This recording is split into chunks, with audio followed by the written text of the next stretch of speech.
here we are in the Blanton Student Services Center, and one of the themes that we'll see in numerous places around campus is the architecture. There's a lot of beautiful architecture on the SMU campus, and so we'll look at the different mathematical things that architects do as they're designing a building. So one thing that we'll observe, and we'll see it very clearly here, is that architects will sometimes use a similar shape that will recur in multiple different elements of building as a way of tying together the different structures of the building. So look around at this space here and see if you see any particular shape that recurs multiple times in this space that we're surrounded by. Okay, as you looked around, you may have noticed a number of different things that occur. Obviously, there are rectangles and squares that occur multiple times. But a more unusual shape that you'll see multiple times in this space is a sort of oval shape. This particular oval is called an ellipse. And you will see it in this big gallery that I'm standing next to. You can see it in the molding here in the ceiling. You can see it on the floor of the space below me. There's a giant blue ellipse. And you can even see it in the arch that's right behind me. You see that element recurs. And so it gives a real unity to the design of this space. Now, to heighten that unity, it would be good if somehow the architect was using the same ellipse in each case. What do I mean by the same ellipse? Well, an ellipse is just a circle that's been stretched in one dimension. And that means that there are different kinds of ellipses.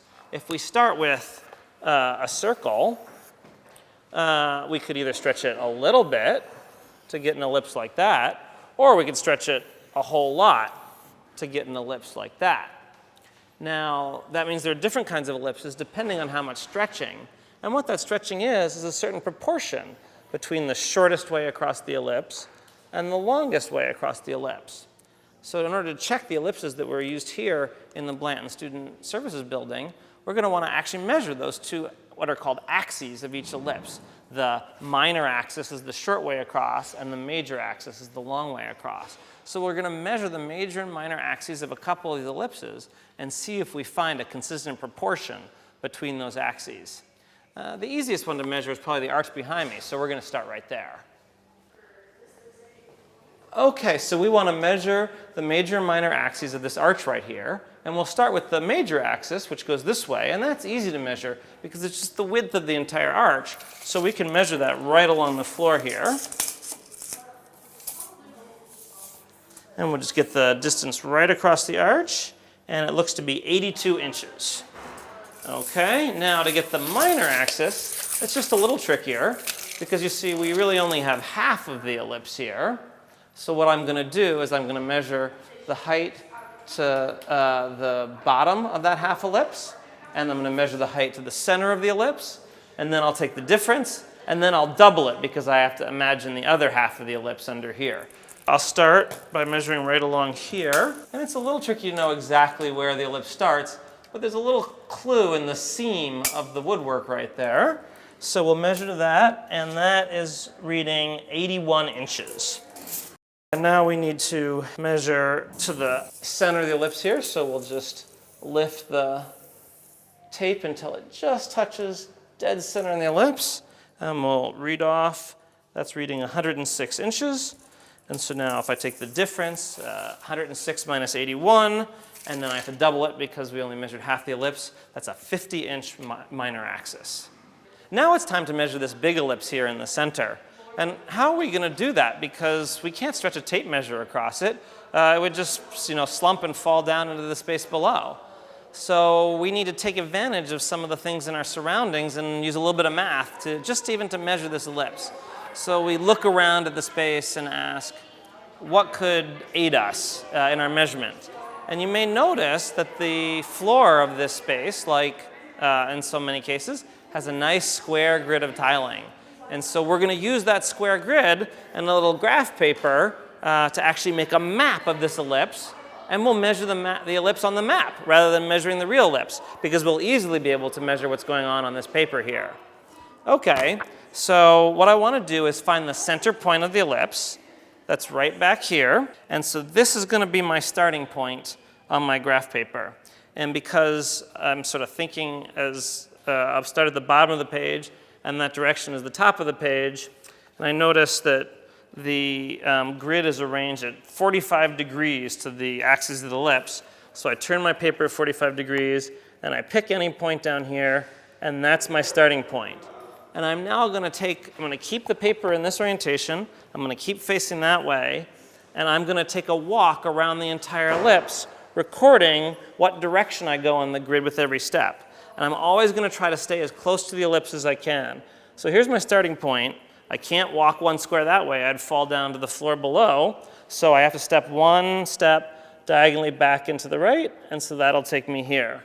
Now I can get a little bit closer to the ellipse, so I'll go here, and I'll record that on my graph paper.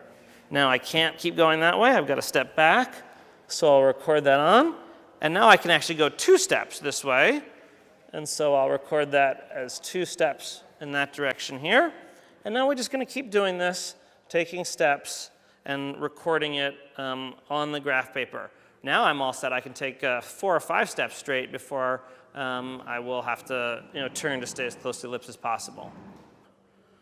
One more back here, and then one more this way, and in fact 2 more this way, and then one back here, and then one more this way, and then I go one back here, and now we've got a map of exactly half of the ellipse. Okay, and now I'm back around to where I've started, and I've got a complete map of the ellipse. And so this point that I marked where I started and the point where I marked where I was halfway around are on opposite sides of the ellipse across the minor axis. And similarly, where I was 1/4 of the way around and 3/4 of the way around are on opposite sides of the ellipse across the major axis. And so along here is the major axis. And along here is the minor axis. And I just need to now measure those lengths. So I need to know how big one square is. And you can measure the square with a type measure. It's also a very common standard size. These are 2-foot squares. So I know that the scale on my map is 1 square equals 2 feet. Okay, and now I want to measure these diagonals. And if you count, the minor axis is very close to 6 of the diagonal squares, and the major axis is 10 of the diagonal squares. And so I can now multiply by how long the diagonal of a 2-foot square is. We could use the Pythagorean theorem, or we could just multiply by square root of 2. And so we find out that the diagonal of a 2-foot square is about 2.8 feet. And I would multiply that to get these 2 dimensions. And now I want to take their ratio.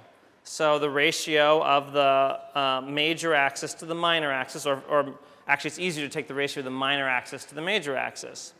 And we don't even necessarily do the measurements. We can just take that ratio right here on the graph paper, and we'll get that it's 6 diagonal units to 10 diagonal units. So about 0.6 is that ratio.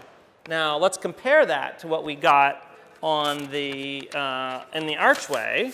If you recall, we got 50 inches as the minor axis, over 81 inches was the major axis. And if I take that and I put it into my pocket calculator, so 50 over 81, and if I do that on the calculator, I get that it's about 0.617. So you see extremely close. We got 0.6 for the ratio for this ellipse, and we got 0.617 for the ratio of the arch. We see they're basically the same ellipse. And in fact, if you look at the places that we have on our map, they're the intersections of these grid lines. They're not quite exactly on the edge of the ellipse. If we actually measure those small distances from the grid lines to the ellipse and subtract those out from the 2 axes, you'll see that it actually even comes closer to the one on the arch. So they really are the same ellipse, and it shows how that uniformity of design from the architect helped to tie the architecture of this building together.